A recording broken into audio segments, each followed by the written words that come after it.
All right, let's flip back to 23. And right before we all came on here, I was just looking up. I wasn't even going just to look for that, but I was on there looking up other stuff. And it looks like the final 247 rankings came out and all that. And you guys follow that stuff in more detail daily than I do. I'm going to defer to you guys. Mason, what do you make of these rankings and what happened to Notre Dame's class and Notre Dame's guys? I want to know what you think of it. And then I'm going to let Nathan let it rip. Yeah, so I mean, it's tough for me because I'm sitting here kind of gathering my thoughts. I think 24/7 Sports does the best job. I mean, you're splitting hairs sometimes when you're ranking kids, but some of these ranking drops are egregious. Like, I don't want to steal Nathan's thunder. This was his point before we hopped on, but dropping the Butt Kiss Award winner by 100 spots, that's absurd. I mean, he was a 5-star when he committed to Notre Dame. So the composite that 24/7 Sports, the average of all of the services, does a great job, I think. But in terms of the 24/7 Sports rankings are the ones that are most respected. And to see Notre Dame guys continue to drop throughout the year, and then one huge massive drop at the very end of the year, the last ranking of the cycle, it doesn't make sense to me. And I don't.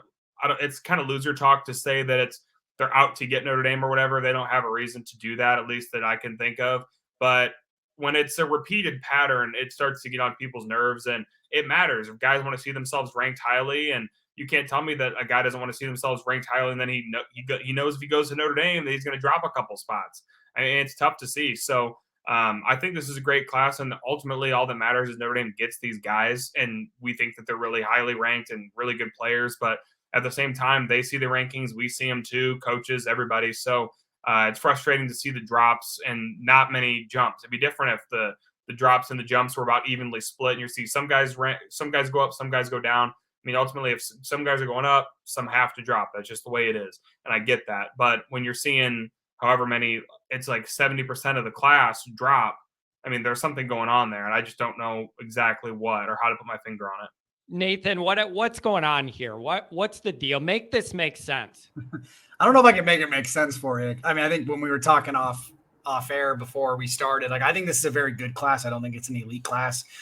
Some of the guys they lost, in Bowen, Keeley, Dante Moore, if you want to include him as a silent commit, like that would have made this an elite class. And honestly, if you land all three of those guys, you probably land two more guys simply because they want to play with those guys. So that would have made it a truly elite class. To me, this is like an upper echelon Brian Kelly class, which I don't mean that to be an insult. Nobody wants to hear it. Nobody wants to hear it. I don't mean it to be an insult towards Marcus Freeman, especially with it being his first class. If you have an upper echelon Kelly class, it's pretty good. The thing that bothers me, at least from just like a visual ranking standpoint, is the idea that they only have two players in the top 100. I mean, if you want to, Michigan has 0, if that helps anybody, yeah. But yeah, I mean, Notre Dame only having two players in the top 100, that is not something that casual fans who don't watch film by themselves, which is not an insult, because a lot of fans they don't have time to do all this kind of stuff. Me and Mason just happen to do this for whatever reason that makes us upset and happy at the same time, I guess. But when you see only two guys, like I said, from just a visual standpoint, it doesn't seem elite or doesn't seem great. I think it's better than that. I think they probably, to be honest with you, deserve 5 or 6 guys around that top 100. Maybe not many in the top 50, but certainly from 50 to 100, or even if you say like 50 to 125, I think they deserve probably like 6 or 7 dudes in there. And then just going off the point of Bowen, I think the one thing that bothers me the most about the Bowen drop is not even the fact that he's the Butkus Award winner, because that's obviously they rank their own stuff. It's not done by 24/7 Sports and so on and so forth. But it's pretty common knowledge that the kid was dealing with not just one injury, but multiple injuries throughout his high school season, and he completely dominated on both sides of the ball, went out to the All-American game, and I wouldn't say he like stood out, but he was fine. And to me, I just don't see a kid like that who battled his ass off, who is probably one of the more likable kids in the country, and someone that a lot of kids gravitated towards. And I think that's important, because if kids want to play with you, it's only going to enhance your program. It's going to enhance the on product or the field or the on field product. Sorry. So dropping him, like, I don't mind if he's like 150. If you put him at 150, no issue with that. I think there are some limitations from an athletic standpoint that other linebackers have that he doesn't. but 217 or whatever he finished at, to me, is egregious. And then the only other point I really want to make is 24/7 Sports harps a lot on they want their rankings to be for the NFL draft.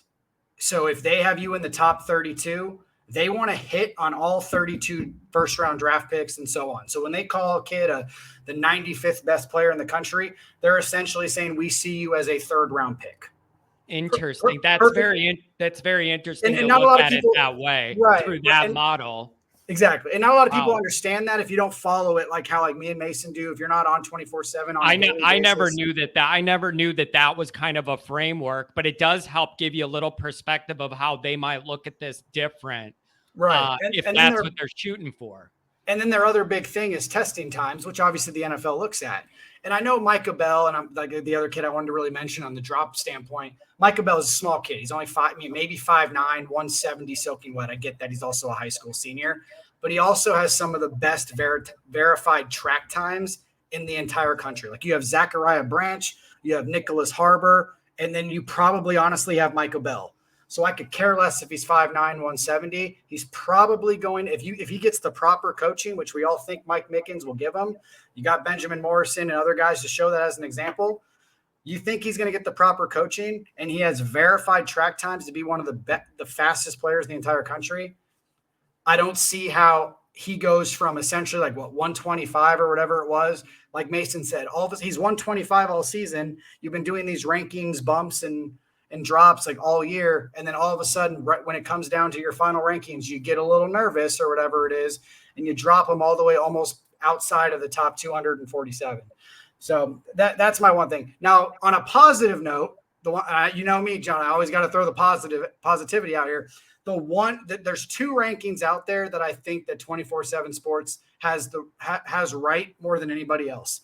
Brandon Hillman, who was a late addition to the Notre Dame class, they were the first industry to put him as a 4-star. They put him in their top 180 about a month or so ago when they did their kind of their second to last rankings bump.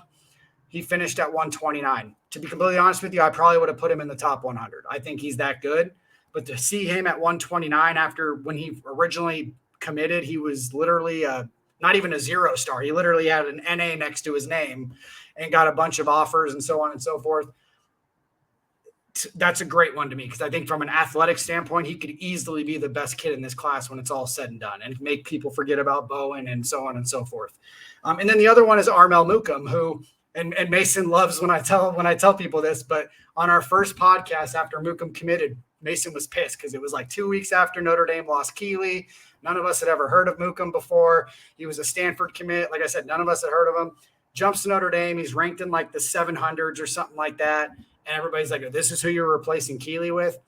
And I'm not trying to toot my own horn here. I don't think that he was a Keeley replacement. I think if they could have replaced Keeley with a different player, a different style of player, more of a Keeley style, because I think they play different styles, they would have. But now Mukam is ranked number 191 in the country. And again, it's all projection from there. He's only played football for a year and a half, 2 years. But he dominated his level of competition in, Massachusetts or whatever it is. He's from Canada or Virginia. He's from Canada originally, was a hockey player. He's a kid that might not see the field next year, but as a sophomore, junior, could be a really, really talented player and has all the measurables that you want. So I think they got those two right 100%. But overall, just the rankings themselves, like I said, from a visual standpoint, it looks bad. Someone's going to be right. 24/7 Sports is either going to be very right, and this is just going to be another typical Kelly class, or they're going to be very wrong. And people like me and Mason and some other ones that like this class a little bit more can, maybe in 4 years we can't toot our own horn and say, listen, you guys probably shouldn't have dropped Jaden Greathouse, who dominated the best competition in high school football out of the top 24/7 Sports because he runs a 4.7 or whatever. Mason, what do you have, Dad? Yeah, just one last thing. It's just that I don't understand the difference or whatever 24/7 Sports wants to do with their track time. They have verified track times. That's what they kept dropping Jalen Sneed in the last class, dropping from 5-star status because they didn't have a verified track time for him. And then that was the reason they said, we don't have a verified track time. We got to keep dropping him. And Micah Bell has a verified track time, second or third fastest dude in the country, yet you're still dropping him. So it doesn't make sense to me. I need some sort of explanation. We're not going to get it, but I would like it. Yeah, and my only thing is whatever equation you have, if it's an ongoing one that's being updated and you have these guys in these general areas, doesn't it discredit your own calculations if a guy just poof and drops 100 spots out of no? To me, it just feels like what could go change your mind that much they drop that much, and when there's no games being played, that another 100 guys are better than I don't know what's going on, but Well, and from all reports, Micah Bell actually played pretty well in the Army or the All-America practices. I know he got beat a few times during the games, but he also got beat by two of the best players in the country, and he was kind of left on an island against guys who are honestly better than him right now. So, I mean, yeah. But during practices, he supposedly was pretty good. Same with Brennan Vernon. Like, I know they've been dropping him all cycle. I know, John, you know his family or whatever pretty well. And I know Mason's a big fan of his. I'm a little bit lower on him than you guys are, but certainly not low enough to where he's outside of the top 247 players. That's another kid that honestly did pretty well during the practices. Like, I know he probably needs to work on his upper body strength and stuff like that a little bit. And I think he's the first kid to tell you that. I mean, I think he said his bench is only 300, which to me sounds pretty good, but for a player of his size and what he's doing at the collegiate level, I mean, yeah, he probably wants to be a little bit more, from that standpoint, upper body wise. But yeah, no, some of them, like Mason said, they just don't really make a lot of sense, and you're just never really going to get the answers. And, you hope that you're right, or in their case, wrong. Yeah. It's just, when it all comes down to it. It's just kind of wild. Wrapping up 23, and I want to get into some other things. Who are some guys that, this is the time of year you look at it. Who are some guys in the 23 class? Anybody you think could contribute next year? Yeah. And maybe we already talked about some of them, or also a couple sleeper guys that you think that a lot of Notre Dame fans are breezing through. And like you guys said, you look at those star ranks, sometimes you go right by, go, oh, whatever. Some guys you think are going to surprise Notre Dame fans. Mason, what do you think? Maybe a play now guy and a sleeper guy or two. What do you got? Yeah, the play now guy has to be Christian Gray. I think that he could come in, and I don't know if I want to say this quite yet because Benjamin Morrison was so good, but it wouldn't surprise me at all if he came in and was Notre Dame's best cornerback. I've been super high on Christian Gray for a long time. Look at Notre Dame here with the secondary that we like. Like, you guys got to realize, my entire life, Notre Dame secondary has been the one thing I knew I had to worry about every single game, no matter what. For literally my whole adulthood, I have had that problem. And it's very awkward for me to start feeling more confident back there. And Morrison, him being so young and good it's beautiful. He's going to be the leader back there by not just like off field, but on field too. Right. And he's young, and you're only going to have him 3 years and he's gone. So you better make some hay while you can. It's beautiful that we feel better about that secondary. Keep going. I just wanted to interject how nice it is to start feeling better about that group. Yeah, I mean, shout out Mike Mickens. I think Nathan's doing a good job. Mickens doing a good job. I joined it. Mike Mickens to DC. If Al Golden decides to up and leave, make Mike Mickens the defensive coordinator. Whatever it takes for him not to leave. But that is my guy. I think he's going to play right away on defense. Offense, I think it's Jaden Greathouse. Nathan mentioned him. He's most ready to play if this meniscus thing ends up not nagging him. A receiver is going to play from that group, and I think he has the best chance. In terms of a sleeper, my sleeper was Brandon Hillman until he continued to rise and rise and rise. So I don't know. Now we can't call him a sleeper because he's too good, right? Right. I don't think he can be a sleeper anymore. So I'm kind of looking at my notes here. I had Mookum in there too, as much as I hated on him at first. So I guess I'll stick with those two. I don't really have any offensively, but I wasn't a big fan. I think it was the timing with Mookum that really got me, to be honest. But the feat with him being a hockey player, being able to move, and then he's just learning football, and he's already like how to play at a high level, and he's already playing this well, and obviously training and performing well at camps. So that's what you love to see. And Nathan's been the leader of the Brandon Hillman train. He can tell you more about that. I think you're okay saying Mookum. I think on the composite rankings, he's still in like the 500s or something. So, I mean, I think that's a good one because I think he's a kid that could surprise people earlier on than maybe they expect just because of how raw he is as a. But I don't think that's athlete. a name that's in a lot of Notre Dame fans' heads from this class at 100%. all. Like, that's why I'm asking you 100%. guys this, because that's a name that people are going to see at the bottom and breeze right by. That's why I bring this up. I know Tom Loy loves Mookum. So, I mean, and to me, if you ask, I mean, I know like, Tom Loy's our boy, so I'm always going to hype him up when I can. But when it comes to just strictly Notre Dame guys, I trust him when it comes to his evaluations. And I know he has Drake Bowen high. He thinks Christian Gray should be a top 100 player. So he's high on some, and if you look back to last year, you go to like the Tim Pristers of the world, Tom Loy, Tim O'Malley, they were all super high on Benjamin Morrison, and look where it's at. So I think I mentioned this in our podcast a few weeks ago as well. I think everybody should trust the guys, whether it's 24/7, Rivals, On3, whatever site you like to use. Like I personally enjoy 24/7 Sports the most. I know Mason does as well. Trust the guys that are evaluating the players that are going to your program the most, because that's who they're looking at. So forget if they're ranked 300 or ranked 1 or not ranked at all. If the guy, especially if you trust their evaluations, I should say. So in my case, I really trust Tom Loy's evaluations. I trust Tim Prister's evaluations.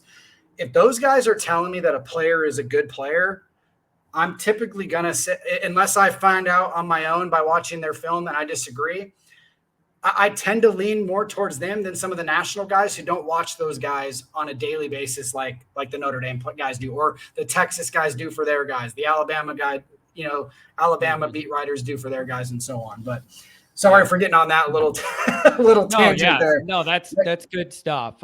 Mason knows I do it on ours, so it's okay. But no, sleeper guy for me, I mean, obviously it was Hillman. The other guy I'd mentioned, Caleb Smith. Or KK Smith, I should say. I call him KK Smith because that's what he goes by, and you don't confuse him with the Virginia Tech transfer. To me, he is much closer to being the number 1 wide receiver in the Notre Dame class than being the last player in the Notre Dame class from a ranking standpoint. I full-heartedly believe that he had more offers to his name than Texas Tech and Notre Dame. He just essentially said, if it's not Texas Tech, it's going to be Notre Dame, so he didn't report them. But he is fast, he's fluid, he's a great route runner. I hate to compare him to this guy because we all know kind of the what ifs and how good he could have been if he stayed out of trouble. But Kevin Stefferson, he kind of reminds me of him from not only a low ranking standpoint, but even just kind of like from a physical and how good he could be at the collegiate level standpoint. So really like him. That's kind of my sleeper guy. And then I think Mason hit the nail on the head with Greathouse and Christian Gray. If Christian Gray can play corner and you can move Clarence Lewis to safety, or have him, not necessarily start every game or be like the third guy or whatever at corner, that would be awesome. And then I think they do need guys, even though I think the sophomores, juniors, seniors, whatever, are good now at the wide receiver position. If you can have a Greathouse or a Rico Flores, that's the other guy I might mention. Those guys are polished. If they can come in and be really good players for you as freshmen, then, that's great. And then maybe Jeremiah Love, if he can see the field, but it's a pretty stacked running back room. But I think I thought about him as well, but then I thought that's like one of the areas where we have a lot of guys. So, like, I don't know if that would be even feasible. And you're going to have Price back too. People forget about him. So he's coming back, and I like the way he looked. I think Love can play some receiver though too, which could be nice. You think Tyreek moves to receiver though, or at least to the slot? Yeah, but I mean, if arguably Love could be better. I mean, I know we've all been, Tyree was kind of that guy that was a top, 50 to 75 guy that, he's been a good player, but if looking back, I don't think he's a 2nd round pick by any means. No. Basing it off like the 24/7 model. So if you look at a guy like Love, he's just so much bigger, and I think, honestly, he's probably maybe not as fast, but close enough. And, I don't know if Love is just a better version. There are different kinds of speed. I think Tyree has the straight line speed like we saw on the kick return against Wisconsin, but you get him in space and that's where you want with the ball, but he doesn't break tackles and he's not shifty. He doesn't make people miss. And I think you do have that with Jeremiah Love. And I know that Jeremiah Love's the shiny new toy, and I totally get that. And people are a little bit tired of Chris Tyree, I guess, because he's been around for a while and he hasn't turned into a 1st or 2nd round pick. But that's something I've always felt with him, and I thought it was something that would improve in the strength training program was his ability to be shifty and make guys miss or put on some size and run somebody over. Maybe that's unrealistic considering he's small, but unless he has a straight path to the end zone, he's not doing a whole lot for you. So I'm hoping that continues to improve, and I'm glad that he's staying at Notre Dame because I think he can be a versatile weapon, but I guess we just haven't seen it in its full capacity yet. Yeah. I'll end on this. I think there's a big reason why that they wanted 3 running backs in the class, and they weren't all just running backs only.